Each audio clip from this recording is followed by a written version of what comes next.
Matt Johnson, and I wanted to just open your minds a little bit about human migration today. And so, by way of a little bit of background, a couple years ago I took a job in Denmark, and coming from America, nothing more wonderful could have been easier.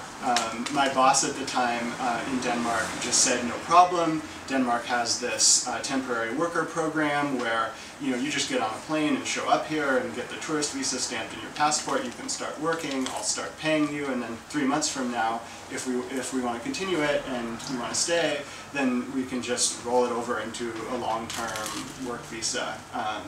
And I thought that was just fantastic. And then what really struck me is that I bet there are a lot of really educated, motivated people in India or China or another country in the developing world that would kill for that kind of setup.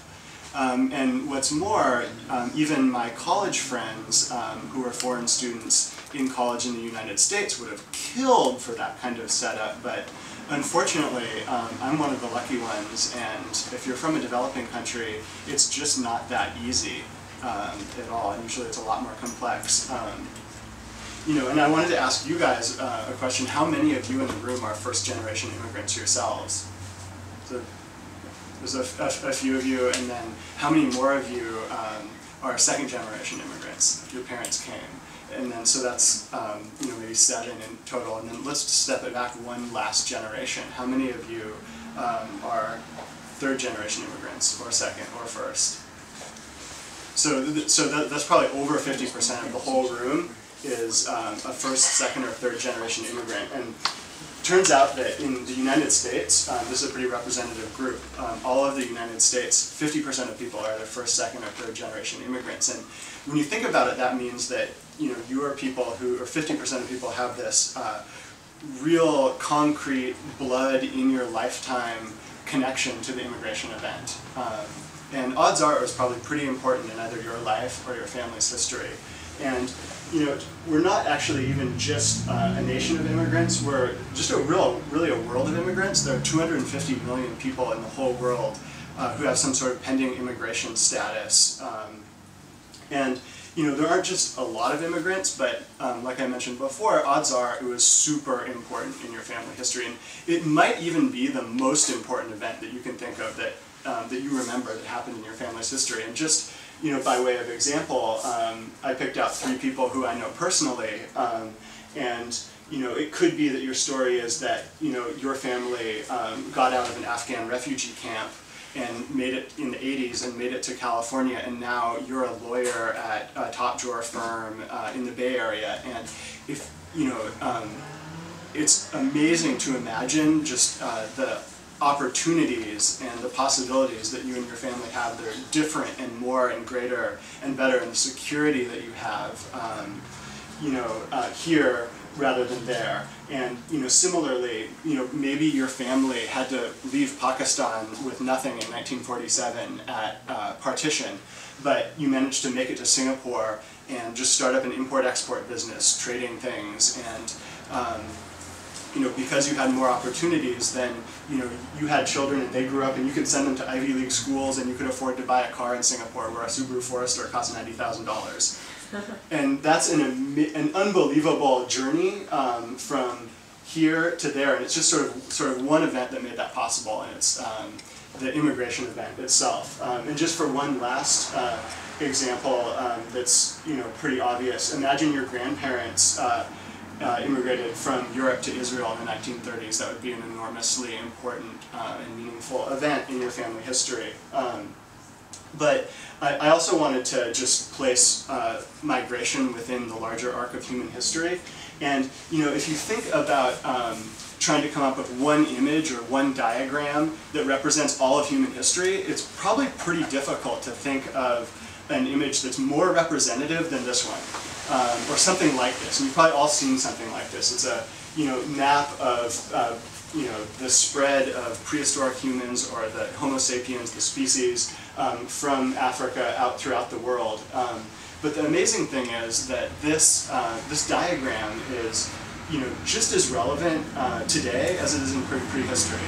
This is what people are doing now, and ideas and goods The only difference is instead of a caveman walking across a land bridge in Asia, now, because it's a lot more convenient, you and I are much more likely to just get on an airplane and fly somewhere and migrate. But I wanted to take just a minute and put some more numbers around immigration and sort of what's happening year in, year out. And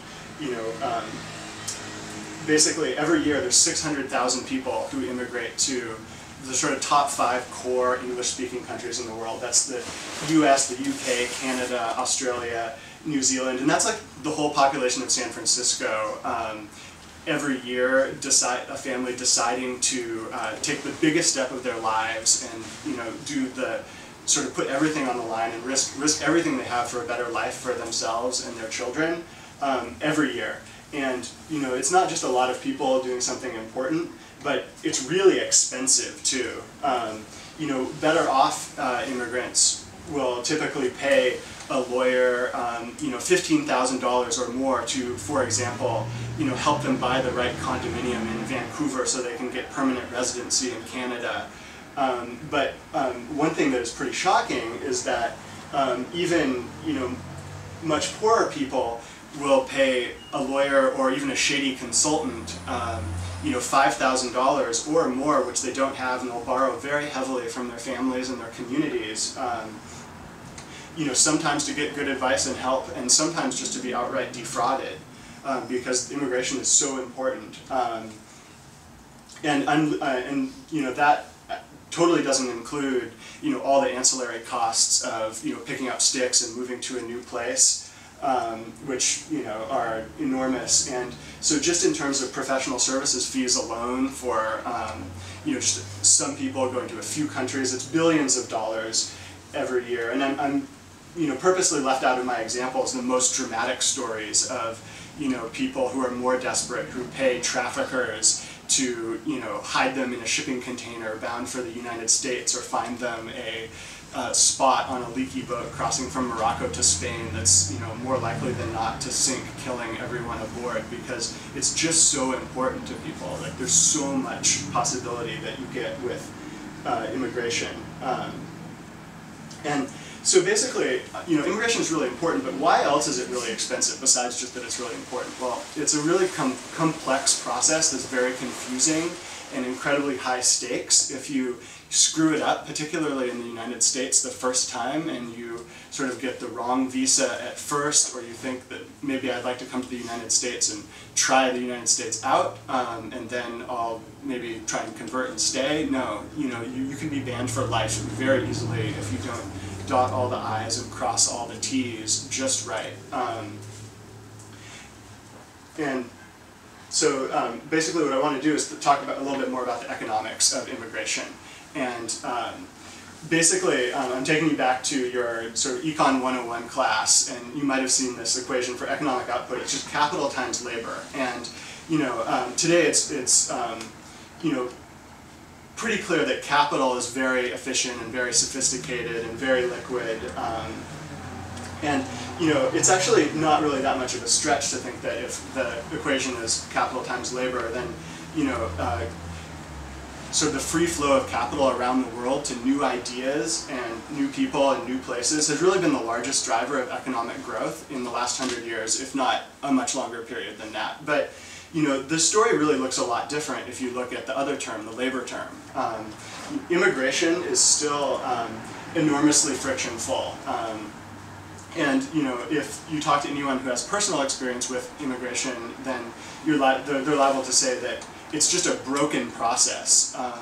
So if you think about just that very simple economic output equation again, and you think that capital is fairly well optimized, but migration and labor is very unoptimized throughout the world, then it's not really a stretch to say that reducing barriers to immigration is probably the greatest sort of opportunity for economic growth in the whole world today. The single greatest. And basically some economists have gone and dug into this a little bit more deeply and found that sort of the average income multiplier for someone from a developing country who moves to a developed country is 4 times.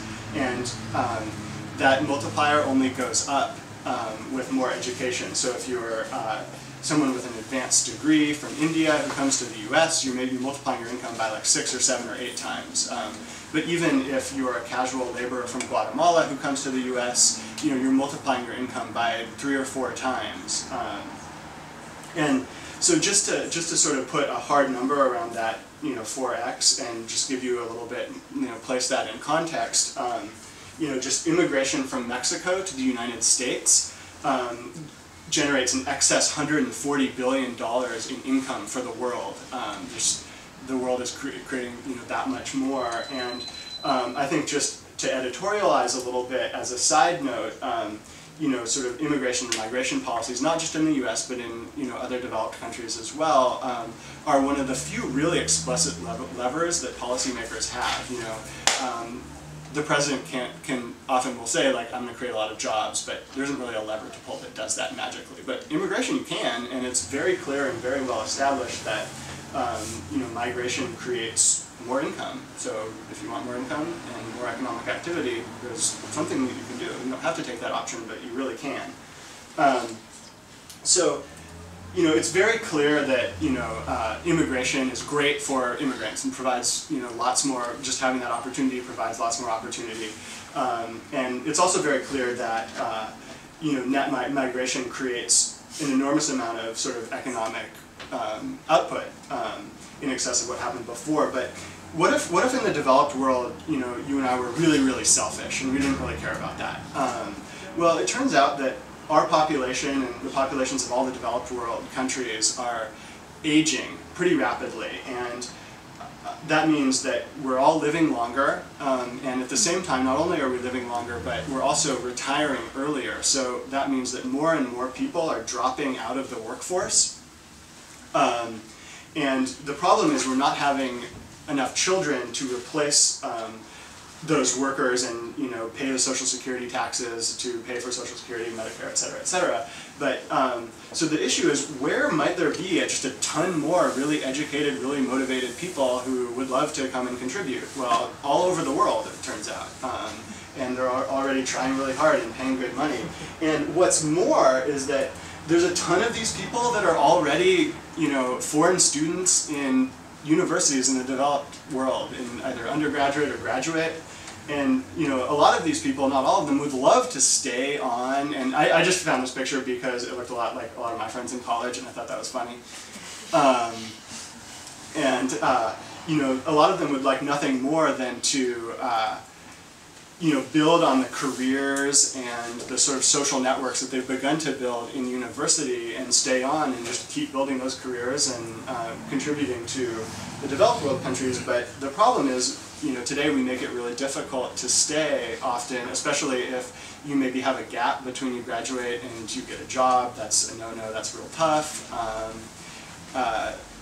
You can't sort of figure it out like American college kids get the luxury of doing often. And if we make it too difficult, then these people who are super motivated are just going to get fed up and take their talents and their energy and skills and just go home and have their energy and skills benefit their home country and not our country or another developed country, which would be frankly really good for maybe our parents who are already retired, or maybe me who is going to retire in 30 years or 40 years or whatever, however when we become retired. So basically, I wanted to sort of stop and sort of go back over what I mentioned. So basically, we've shown that migration is it's just a big deal. It's all of human history. There's a ton of people doing it. It's really important for lots of people. We've shown that it creates an enormous amount of sort of economic prosperity. In terms of growing the enormous pie, and it's pretty clear that a lot of people really want to do it. There's an enormous supply, and people are voting with their pocketbooks and paying tons of money to try and get from one place to another place. So if you want to sort of find a match that you can spark an inferno with, figuring out ways to reduce the barriers to migration is a pretty good way to do that. So how can we make it easier? And basically, you know, how can we reduce friction to immigration? You know, what could be a disruptive force in immigration? You know, maybe what's been a disruptive force in many other industries? I'm speaking, of course, like, where is the internet in all of this? And it turns out that, you know, there's a bunch of sort of ancillary web services that are very sophisticated and very useful, like Skype and Facebook and PayPal, and that have really helped out immigrants a lot. You know, maybe you stay in touch with your school friends via Facebook. Your children can talk to their grandparents face-to-face over Skype. You know, you can send money home to your cousins through PayPal. But you know, when you shrink the internet down to only look at things that deal specifically with immigration, it looks a lot different. It doesn't really look like Skype and Facebook and PayPal. Instead, it looks a little bit more like this. It looks like sort of 1996 on the internet as a whole. It looks like the internet, as we know it as a disruptive force, hasn't quite happened yet. You know, some of the infrastructure is there. Some people have thrown up some websites, but you know, there's not an enormous amount of value creation that has happened, disruption that's happened yet. It looks like, if this is the equivalent of 1996, it looks like it's about to happen. We really have the power, you know, right now among ourselves to really make enormous gains in benefiting migration and just generally reducing friction to migration. And so basically, I wanted to just you know, throw out a couple ideas. I mean, where's the LinkedIn of immigration, where you know, lawyers and consultants could find profiles of like motivated, educated people that need their professional advice? You know, where's the Yelp of immigration that helps, on the other side of the coin, prospective immigrants from getting defrauded? And where's the TurboTax of immigration that, you know, helps people fill out all the forms and meet all the deadlines without sort of missing a box and then being banned for life? You know, you can probably all think of many other ideas that are really good as well. These are just a few that I came up with. And you know, basically, I wanted to just leave you with, like, you know, if you want to find that match to spark that inferno to create an enormous amount of benefit in the world, certainly in terms of hard economic growth, then, you know, let's think of ways to disrupt migration and, you know, maybe on the internet. I think that might be a really good idea.